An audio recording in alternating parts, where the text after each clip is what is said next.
Hello guys, welcome back again.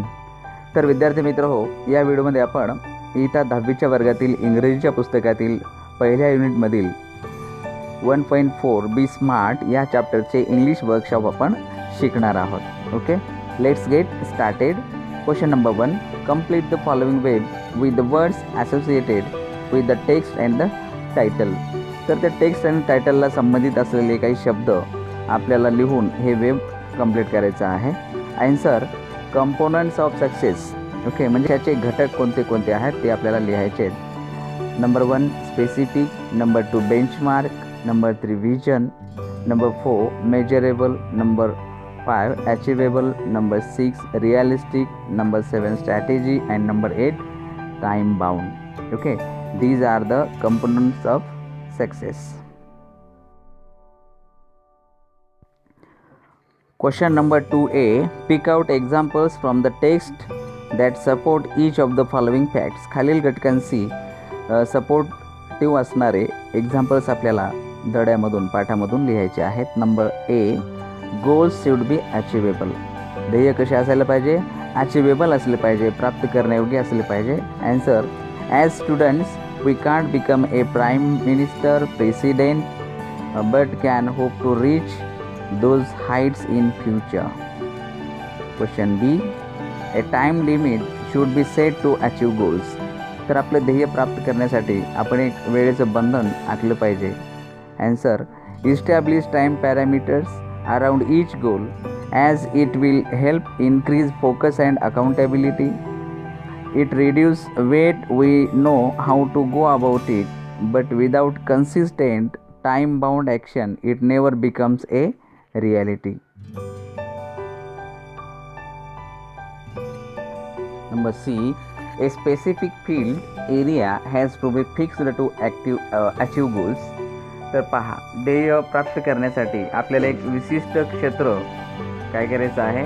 निवडायचं आहे, fix करायचं आहे. Answer, the more specific the area, the more refined the achievement of one's goal can be. It makes it easier to set parameters and work towards the goal. For example, if it is building a house, what exactly is the capacity required and how long can it stretch?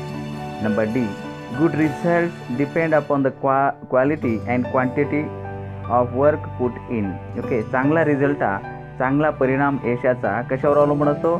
आपण त्याच्यामध्ये जी गुणवत्ता आणि ज्या प्रतीचं work आपण करतो त्याच्यावर ते डिपेंड असतं. Answer, the quality and quantity of energy we put forth directly impact the results. Life is something like a trumpet. If we can't put anything in, we can't get anything out.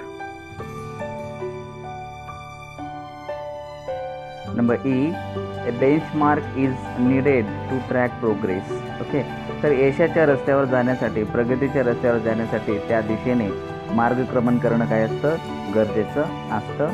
Answer, this makes it easy to benchmark performance throughout this goal period including areas to improve.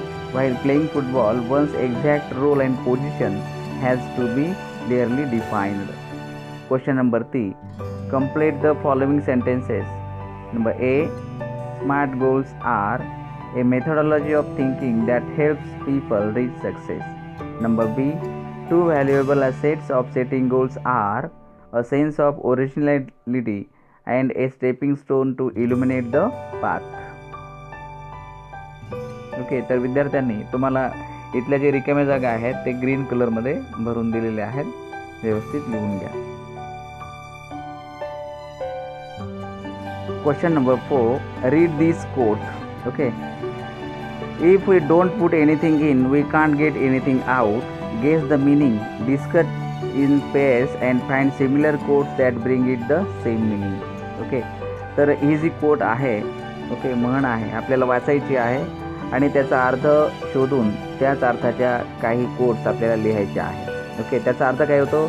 जर आपण त्यामध्ये काही टाकलंच नाही तर आपण त्याच्यातून काही मिळवूही शकत नाही. म्हणजे थोडक्यात सांगायचं म्हणजे आपल्याला जर जीवनात यशस्वी व्हायचं असेल तर आपण हार्डवर्क केलंच पाहिजे आणि जर आपण काही केलं तर आपण यशस्वी होणार नाही, आपल्याला काही मिळणार नाही. Answer, the quote means that first we have to work hard if we want to get something.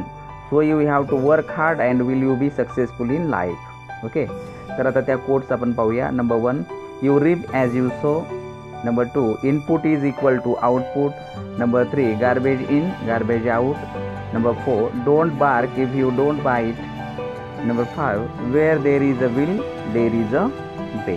Okay, आणि ह्याच्यानंतरचा जो भाग आहे आपण पार्ट 2मध्ये पाहणार आहोत. English workshop of 1.4 be smart या चॅप्टरच्या पार्ट 2मध्ये याचे राहिलेले इंग्लिश वर्कशॉपचे क्वेश्चन आपण पाहणार आहोत.